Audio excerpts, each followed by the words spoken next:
Thank you. വായിക്കാം. ഇത് പുതിയ അംഗങ്ങൾക്കുള്ള ആദ്യത്തെ ടാസ്ക്. പൊതുവെ ഈ ബിഗ് ബോസ് വീടിനുള്ളിൽ ഒരു ഗ്യാങ് കൾച്ചർ ഉണ്ടെന്നത് പ്രേക്ഷകർക്കിടയിൽ ഒരു ചർച്ചാ വിഷയമാണ്.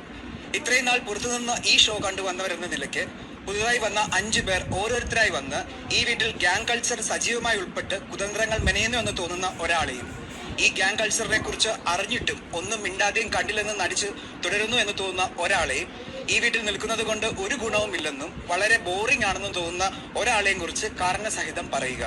ഒരു വ്യക്തി പറഞ്ഞ 3 പേരെ ബാക്കിയുള്ളവർക്ക് തിരഞ്ഞെടുക്കാൻ സാധിക്കില്ല. Good luck big boss.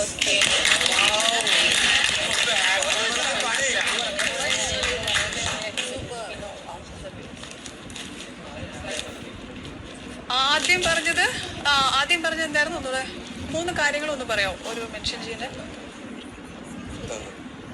ഈ വീട്ടിൽ ഗ്യാങ് കൾച്ചറിൽ സജീവമായി ഉൾപ്പെട്ട് കുതന്ത്രങ്ങൾ മെനയുന്നു തോന്നുന്ന ഒരാളെ ടാസ്ക് ലെറ്റർ കയ്യിൽ വെച്ച് മനസ്സിലാക്കിയതിനു ശേഷം സംസാരിക്കുക.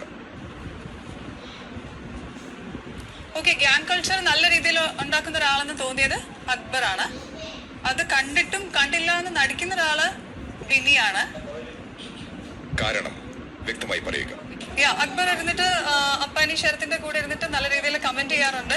സോ അതൊരു ഗ്യാങ് ഫൗണ്ടേഷന്റെ വലിയൊരു കാരണമായിരുന്നു. Second one is Bini. കുറച്ച് ഡിപ്ലോമാറ്റിക് ആയിട്ട് തോന്നിയിട്ടുണ്ട്. ഇതെല്ലാം കണ്ടാലും അത്ര ചില കാര്യങ്ങളൊക്കെ അങ്ങ് ഇഗ്നോർ ചെയ്ത് എല്ലാവരുടെയും കൂട്ടത്തിലുണ്ട്. So you are ignoring that also. അടുത്തൊരു കാര്യം കണ്ടില്ലെന്ന് വെച്ചാൽ ഒരു ഗുണവും ബോറിംഗ് ആയി തോന്നിയത് ശൈത്യയാണ്. ശൈത്യ ആക്റ്റീവ് ആവണം എന്നുള്ളത് ഫസ്റ്റ് തൊട്ടേ പറയുന്നുണ്ട്. അത് ഞാൻ പറയുന്ന 3 പേര് ഇതൊക്കെയാണ്. Okay,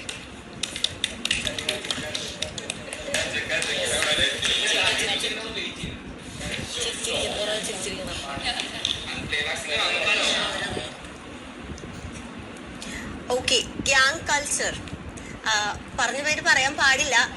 okay, Appani Sarath. Of course ഈ ഒരു നിങ്ങളുടെ സോക്കോൾഡ് ഗ്യാങ്ങിൽ ഇരിക്കുന്നതും സ്ട്രാറ്റജീസ് എന്താ പറയുന്നതും കാര്യങ്ങളൊക്കെ നമ്മൾ എല്ലാ കളികളും ലൈവിൽ കണ്ടു. സോ അപ്പാനി ശരത്. പിന്നെന്തായിരുന്നു? ഗ്യാങ് കൾച്ചറിൽ സജീവമായി ഉൾപ്പെട്ട് കുതന്ത്രങ്ങൾ മെനയുന്നു എന്ന് തോന്നുന്നത് അപ്പാനി ശരത്. ഗ്യാങ് കൾച്ചറിനെ കുറിച്ച് അറിഞ്ഞിട്ടും ഒന്നും മിണ്ടാതെയും കണ്ടില്ലെന്നും നടിച്ചു തുടരുന്നു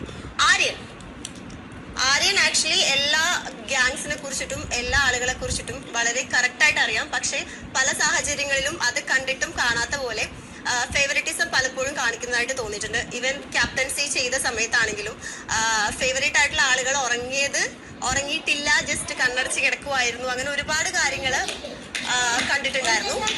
സോ ആര്യനാണ് പാൽ കുടിക്കുന്ന പൂജ.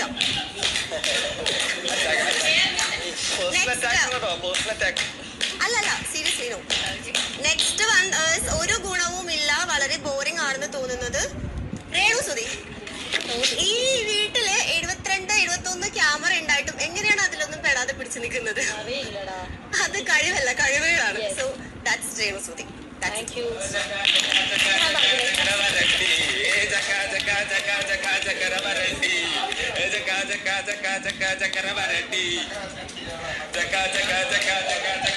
അനീഷ് പറഞ്ഞോട്ടെ? പറയാം. ഓക്കെ, ഈ വീട്ടിൽ വന്ന ഗ്യാങ് കൾച്ചറിൽ സജീവമായി ഉൾപ്പെട്ട് കുതന്ത്രങ്ങൾ മെനയുന്നെന്ന് തോന്നുന്ന ഒരാൾ ഷാനവാസ്. കാരണം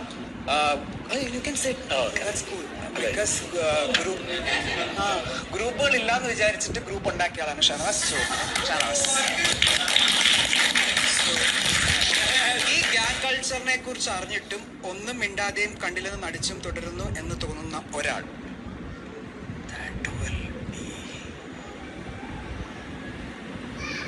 ഒനിൽ. because he's a part of reason പറയണം അല്ലേ? Onil is a part of a group, but he acts like I'm not a part of it. Okay. വ്യക്തമായി മലയാളത്തിൽ കാരണം പറയും. Sorry big boss. ഗ്രൂപ്പിന്റെ പാർട്ടാണ് ഒനിൽ. പക്ഷേ ഗ്രൂപ്പിൽ പാർട്ടല്ലാത്ത രീതിയിൽ ഒനിൽ ബിഹേവ് ചെയ്യാറുണ്ട്. സോറി.